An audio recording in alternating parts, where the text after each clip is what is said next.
So Congress party Telangana రాష్ట్రంలో ఉన్నటువంటి బీసీలను మోసం చేసేందుకు మరోసారి కుట్రకి తెరలేపింది. రేపు రాబోయేటువంటి స్థానిక సంస్థల ఎన్నికలలో 42% రిజర్వేషన్ గురించి మాట్లాడుతున్న కాంగ్రెస్ పార్టీ గౌరవ ముఖ్యమంత్రి రేవంత్ రెడ్డి గారికి నాది సూటి ప్రశ్న.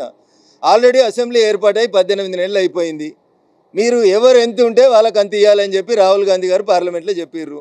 ఎవరు ఎంత ఉంటే వాళ్ళకి అన్ని ఇవ్వాలంటే ముందుగా తెలంగాణ రాష్ట్ర శాసనసభలో 18 మంది మంత్రులకు అవకాశం ఉంది. 18 మందిలో మీ లెక్కల ప్రకారమే రేవంత్ రెడ్డి గారు 56% బీసీలు ఉన్నారు. 56% బీసీలు ఉంటే 18 మంత్రులలో 10 మంది మంత్రులు ముందు బీసీలకు ఇయ్యండ్రి.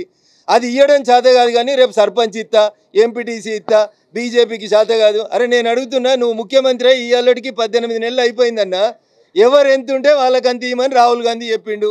రాహుల్ గాంధీ మాట నాకు వేదవాక్కు అని రేవంత్ రెడ్డి గారు చెప్తారు. సోనియమ్మ మాట శిలాశాసనం అని చెప్తారు.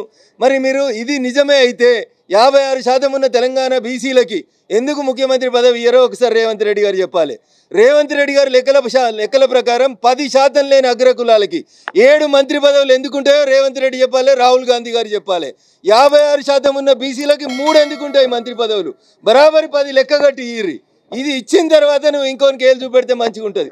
నా దిక్కు 1 ఏళ్ళు చూపెడుతున్న రేవంత్ రెడ్డి, నీ దిక్కు 4 ఏళ్ళు చూపెడుతున్నాయి. అది గుర్తుపెట్టుకోవాలి.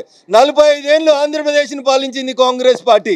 ఒక్క బీసీని ముఖ్యమంత్రి చేస్తే 3 ఏళ్ళు ఉండనియలేదు పట్టుమని మా మెదక్ జిల్లాకి వెళ్ళి వచ్చినటువంటి ఒక బీసీ ముఖ్యమంత్రిని. 55 సంవత్సరాలు కాంగ్రెస్ ఈ దేశాన్ని పాలించింది. ఒక్క బీసీని ప్రధానమంత్రిని చేయలేదు. తాత తండ్రి మనవడు మీరు తప్ప, మీ ఇంట్లో తప్ప ఎవరిని 5 ఏళ్ళు మీరు ప్రధానమంత్రిని చేయనినటువంటి పార్టీ కాంగ్రెస్ పార్టీ. ఇలా బీసీల పేరిట మళ్ళొకసారి మోసానికి తెరలేపుతుంది. రాహుల్ గాంధీ గారు, మీరు పార్లమెంట్లో మాట్లాడింది నిజమే అయితే, మీకు భారత రాజ్యాంగం మీద విశ్వాసం ఉంది నిజమే అయితే, ఎవరు ఎంత ఉంటే వాళ్ళకి అంత ఇవ్వాలంటే ఏ అగ్రకులానికి చెందిన రఘునందన్ రావు డిమాండ్ చేస్తుండు. తెలంగాణలో ఇలా బీసీని ముఖ్యమంత్రిని చేయి, పీసీసీ అధ్యక్షుని ముఖ్యమంత్రిని చేయి, రేవంత్ రెడ్డిని పీసీసీ అధ్యక్షుని చేయి. 10% ఉన్నోనికి 7 మంత్రి పదవులు ఎందుకు, 56% ఉన్నోళ్ళకి 3 మంత్రి పదవులు ఎందుకో తెలంగాణ బీసీ బిడ్డలు ఆలోచించాలి. మీకు రేపు సర్పంచులు ఇస్తాడట, ఎంపీటీసీలు ఇస్తాడంట, జడ్పీటీసీలు ఇస్తాడట. గెలిచిన ఎమ్మెల్యేలలో 10 మంది మంత్రి పదవులు ఈ రేవంత్ రెడ్డి. ఉపన్యాసం నీకంటే గట్టిగా చెప్పేటోళ్ళు తెలంగాణలో చాలా మంది ఉన్నారు. ఉపన్యాసం కాదు, నిజంగా మీది మాటల ప్రభుత్వమే అయితే ముందు 10 మంది బీసీలను మంత్రులను చేయి, బీసీ ముఖ్యమంత్రిని చేయి తెలంగాణకి.